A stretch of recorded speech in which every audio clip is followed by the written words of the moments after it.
What's up, guys? It's Dylan here. Real quick, before we get into this video, if you haven't seen my previous video where I was talking about the price of gold, go watch that video. In that video, I predicted that I thought gold was going to hit at least $2,000 before the end of the year. As of here, just a few minutes ago when I checked it, gold was at $2,061.70. I would not be surprised if gold hits $2,500 by the end of the year. I really wouldn't. The metals market is on fire right now. Silver's up over 25. Last time I checked, it was around $27 an ounce. So the metals market is just absolutely booming. Well, so with that being said, I just got a couple articles I want to share with you. The first article is on Harley Davidson. We're getting more bad news about Harley Davidson, and honestly, in my opinion, I don't know how they're going to turn it around. It's like nothing they're trying to do is working. I know for a lot of the older people, the baby boomers and people maybe just a little bit older, they're all getting too old to ride, and more young people are either not riding motorcycles or they're going with someone else, maybe Indian, Honda, somebody else. So they're not really buying Harleys like they used to. So the title of this article is Harley Davidson skids to a $92 million loss. Bike lineup being trimmed. And I highlighted some things that I thought were important. I'm going to go over the whole article, just some of these parts that I highlighted. Okay, so it says, with its motorcycle sales dealt a blow by the pandemic, Harley Davidson Incorporated on Tuesday said it lost money in the recent fiscal quarter and that it was narrowing its product lineup and exiting some foreign markets. For the 3-month period ended in June 30th, Harley posted a loss of $92 million, or 60 cents per share, compared with a profit of $195.6 million, or $1.23 per share in the same quarter a year earlier. The company's U.S. retail motorcycle sales fell 27% in the quarter, the steepest decline in at least 6 years, and partially attributed to COVID-19 production cutbacks and temporary closures of dealerships this spring. Motorcycles and related products revenue fell 53% year over year to $669 million. Harley's share of the U.S. heavyweight bike market was 38.5%, down 8 percentage points, from a year earlier, and off significantly from its previous years. Earlier this month, the CEO said he was eliminating hundreds of jobs, or about 14% of Harley's workforce, as part of the comprehensive effort to overhaul the company. Comprehensive effort to overhaul the company. About 200 of the 700 positions being eliminated were already vacant. So almost 200 of these 700 jobs that they're cutting were already vacant. They already didn't have anybody there. So what does that tell you? If they already had 200 empty jobs before, I mean, obviously, Harley Davidson hasn't been doing good for a while.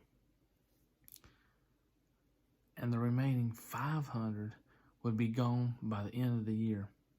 So of the 200 that were already vacant, the other 500 are going to be gone by the end of this year. Sales fell in each of Harley's major geographical markets in the quarter, and the company's bike inventory was down 32% as factories were closed early in the pandemic. Given the uncertainty that remains surrounding the impact and duration of the COVID-19, Harley said it was no longer providing financial guidance for investors this year. So, please let me know what you guys think in the comments. What do you guys think is going to happen? Do you think Harley's going to make a turnaround, or do you think they're going to bite the dust? In my personal opinion, I don't see Harley Davidson turning this around. I really don't. More and more younger people, for one, are not riding.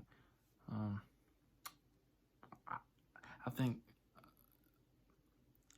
and this is just my personal opinion, I think that a lot of people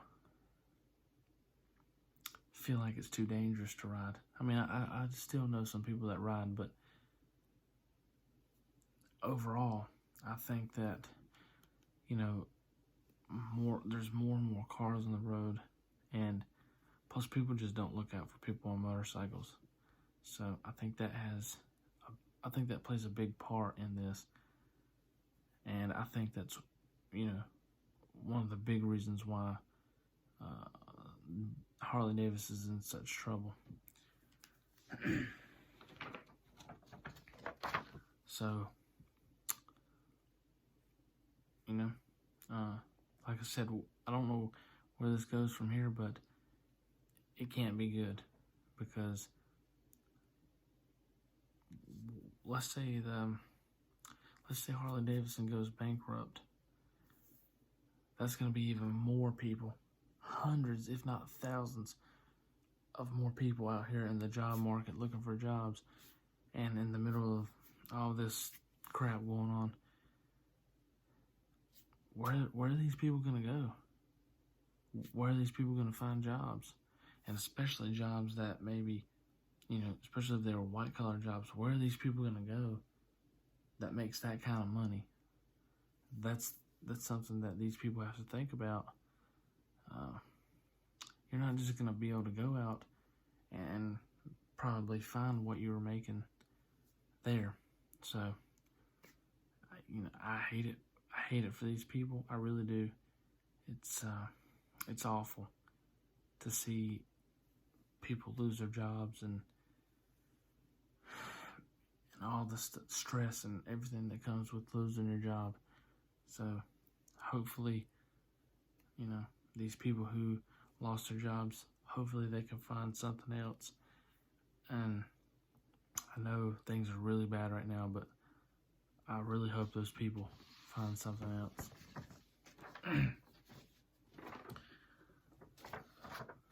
Another article I wanted to share with you guys here. Not so dark and gloomy. The title of this article is Apple surpasses Saudi Aramco, to become world's most valuable company.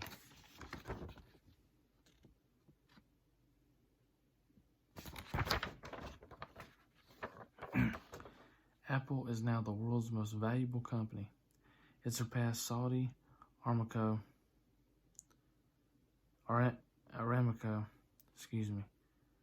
Apple's strong fiscal third quarter earnings released Thursday boosted its stock.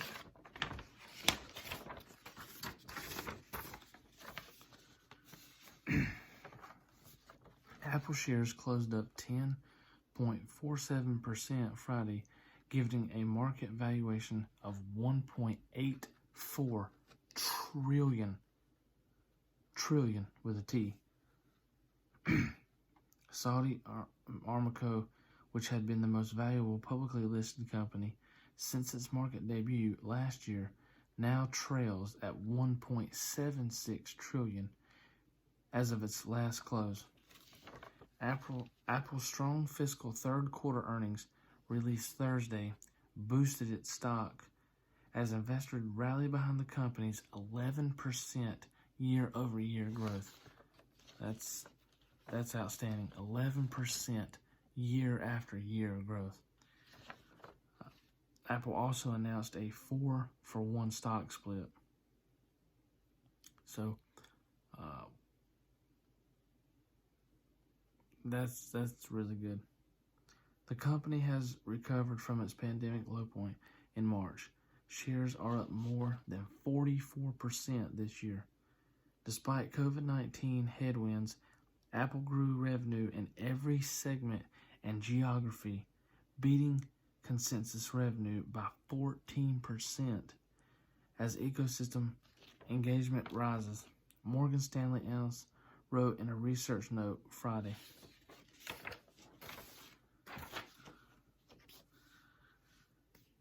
That's why I've been trying to buy as much Apple stock as I can. It's really expensive. If you guys want to buy some and you can't really afford a full share, you can buy fractional shares. And that's what I've been doing, is just buying fractional shares and until hopefully I can get enough to buy a whole share. And if you guys don't know, you do still get dividends from fractional shares. It's just not the full amount of that dividend. Whatever the dividend is, it's a percentage of that for the fractional shares that you own. Excuse me. So with that being said, I just want to tell you guys I really appreciate you guys supporting me. We're up to 90 subscribers now, last time I looked. So we got 10 more to go before the end of the year. And I really want to reach that goal of 100 by the end of the year. So if you wouldn't mind, please like this video. Give it a thumbs up. It really helps with the YouTube algorithm, and it helps these videos get out to more and more people who aren't subscribed. Also, if you would, please share these videos and with someone that you think might find these interesting or helpful. And also, I can tell there's a lot of people that watch these videos that are not subscribed. About 55% of the views are from people who are not subscribed. So if you do watch these videos and are not subscribed, please consider subscribing. I really appreciate it. And with that being said, thank you guys. I really appreciate it. We'll see you on the next one.